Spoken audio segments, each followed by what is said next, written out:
আবু বকর, ওমর, ওসমান কাউকে মানে না, সবাইকে অবজ্ঞা করে, তাচ্ছিল্য করে, গালমন্দ করে।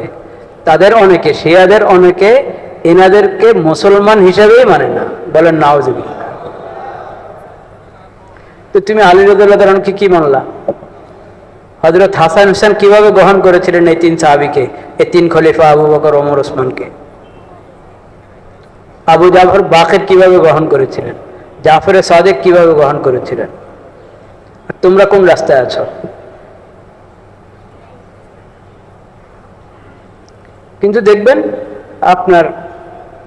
আপনি ডাক্তার, আপনার কি বলে, ডাক্তারের সাথে সহযোগী যারা থাকে, সে দেখবেন হয়তো শিয়া মতবাদ গ্রহণ করে বসে আছে, আপনাকে উপদেশ দিয়ে দিয়ে নাউজুবিল্লাহ কুমন্ত্রণা দিয়ে ওইদিকে ধাবিত করার চেষ্টা আছে। বড় অফিসের মধ্যে দেখবেন বসের অধীনে এরকম কিছু লোক থাকবে, বসকে আস্তে আস্তে ঘুরায়, বাতিল দাওয়াত নিয়ে ঘুরে, দোকানে দোকানে ঘুরে, যত ব্যবসায়ী সমিতি আছে এই সমিতি সেই সমিতি দেখবেন এক দুজন থাকবে এরকম বাতিল ফেরকা, তারা অন্যদেরকে মিষ্টি মিষ্টি কথা বলে বলে তাদের ঈমান আমল বরবাদ করে। লয়ারদের মধ্যে একজন কাদিয়ানি, বাস আস্তে আস্তে অন্যদেরকে চুপচাপ কাদিয়ানি বানাচ্ছে, কারো কোনো খবরে নেই। ভার্সিটিতে একজন লেকচারার কেমনি বক্সিবাজার গিয়ে বয়াত হয়ে কাদিয়ানি হয়ে এসেছে, ও বরবাদ করছে অন্যদেরকে।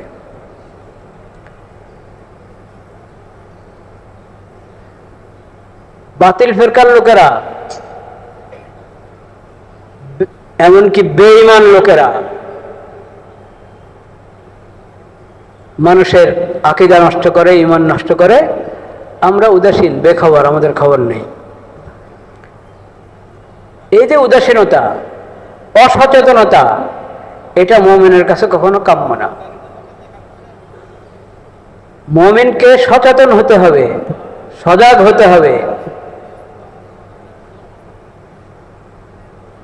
তোমার পরিবারের লোক, তোমার ঘরের লোক, তোমার কোম্পানির লোক কাদিয়ানি হয়ে যাচ্ছে, আর ঘোষিত কাদিয়ানি কোম্পানি তো আছেই।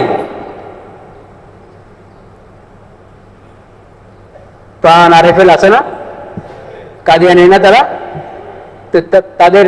তাদের আপনারা যারা মুসলমানদের দোকানে তাদের পণ্যের অভাব আছে? এটা কি একটু আপনাদের ঈমানকে নাড়া দেয় না? একটু ঈমানকে নাড়া দেওয়া উচিত না? কিভাবে আরএফএল লোটা আপনার হাম্মামে থাকে, আপনার দোকানে থাকে আরএফএল লোটা, আপনার ওয়াশরুমে আরএফএল লোটা থাকে কিভাবে? আপনার বাবুরা কোনো কিছু খাবে, বাস মজা খাবে, আর দোকান থেকে এনে দিচ্ছেন সব পানের জিনিস।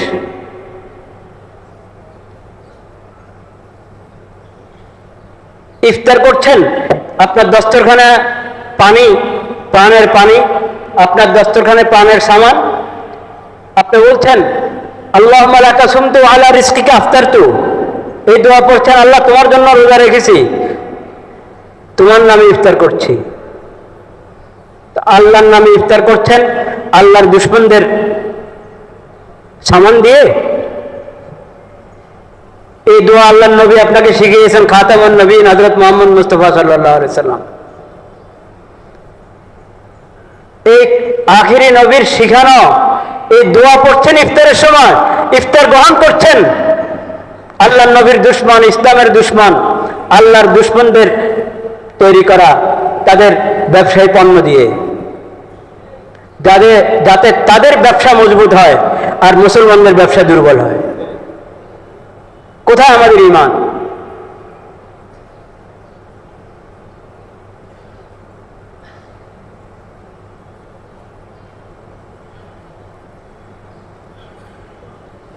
যাই হোক,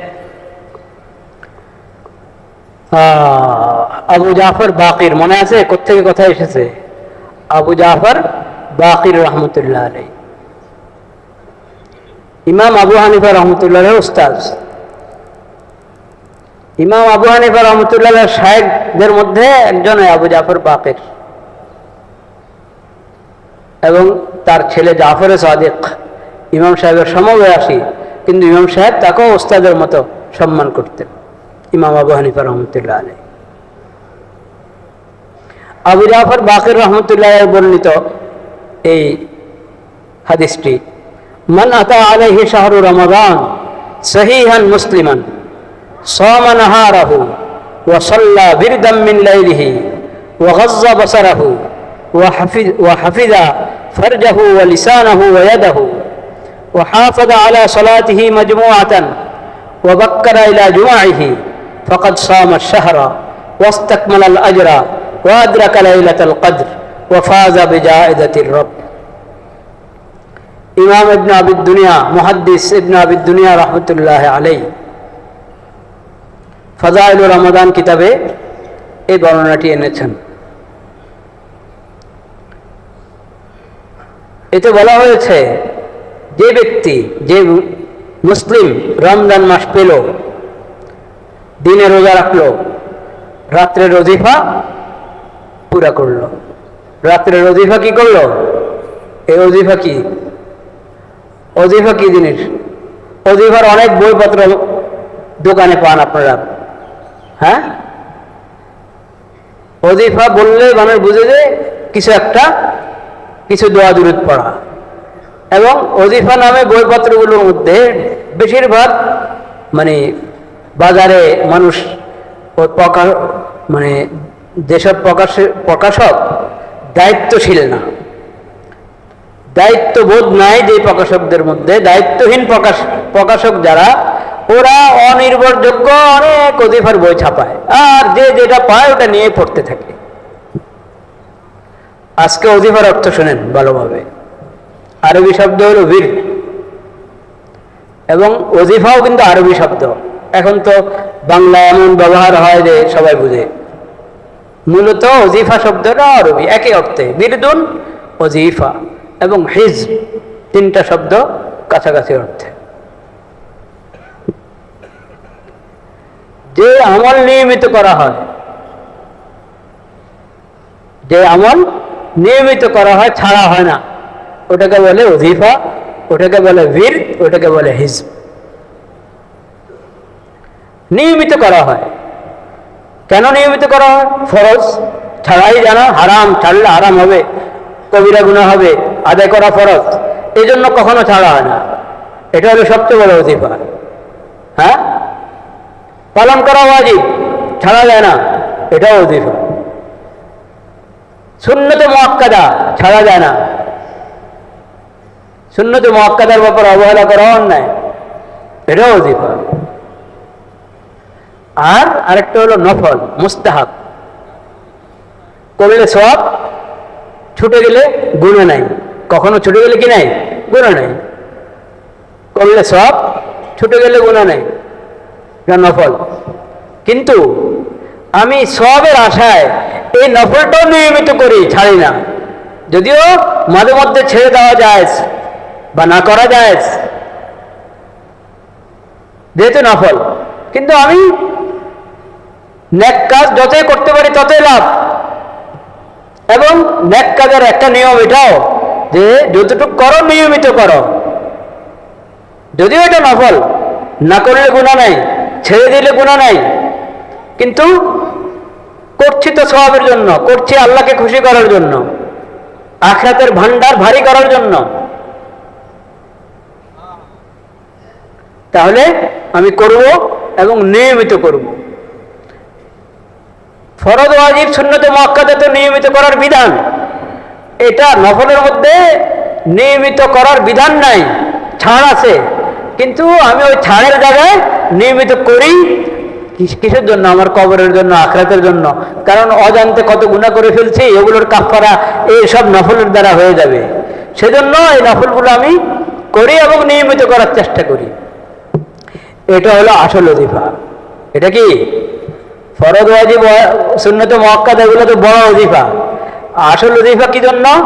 যেটার মধ্যে আমার ছেড়ে দেওয়ার অবকাশ আছে কিন্তু আমি ছাড়ি না। বুঝেন নাই? যেটাতে ছাড়ার অবকাশে নাই, ওটাতে আমি ছাড়বো কিভাবে? ওটা তো করতেই হবে, করতে বাধ্য আমি শরীয়তের দিক থেকে। কিন্তু যেটা শরীয়ত আমাকে ছাড় দিয়েছে, মাঝে মাঝে ছাড়তে পারো বা না করলে না করতে পারো, সেটা আমি স্বেচ্ছায়, আল্লাহ আপনি খুশি হবেন, রব্বিল তারওয়া, সেই জন্য আমি করতে চাই।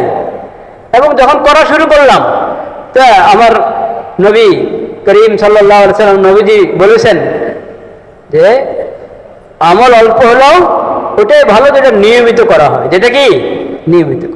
তো আমি এটা নফল, আমি না করতে পারি, ছাড়তে পারি, কিন্তু যেহেতু আমি করছি আল্লাহকে খুশি করার জন্য, আমার কবর হাসরের ফায়দার জন্য, সেজন্য এটা আমি নিয়মিত করব।